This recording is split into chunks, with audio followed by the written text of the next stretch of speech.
जी नाज़रीन, करमपुर मावा सां अफ़सोसनाक ख़बर जी आगाही शेयर कंदा हलूं।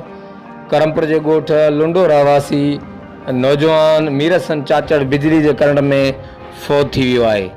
जी नाज़रीन, करमपुर मावा सां अफ़सोसनाक ख़बर जी आगाही शेयर कंदा हलूं। करमपुर जे ॻोठ लुंडो चाचड़ रहवासी नौजवान मीरसन चाचड़ बिजली जे करंट में फ़ौत थी वियो आहे।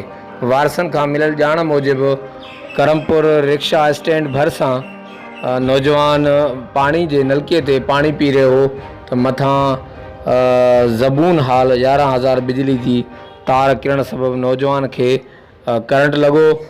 करंट सबबि ई नौजवान थॾे ते फ़ौत थी वियो। वारसनि पारां नौजवान खे करमपुर सरकारी अस्पताल आंदो वियो, जिते डॉक्टरनि पारां नौजवान जी फ़ौतगी जी तस्दीक कई वई।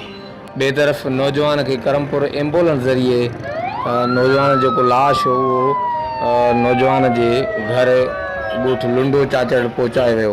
नौजवान जो लाश घर पहुचण ते घर में कोराम मची वियो, जॾहिं त ॻोठ में सोग वारो माहौल फैलिजी वियो। हर वक़्तु आगाह रहण लाइ ॾिसंदा रहो JTN वेब न्यूज़। तुझी जानी है बा।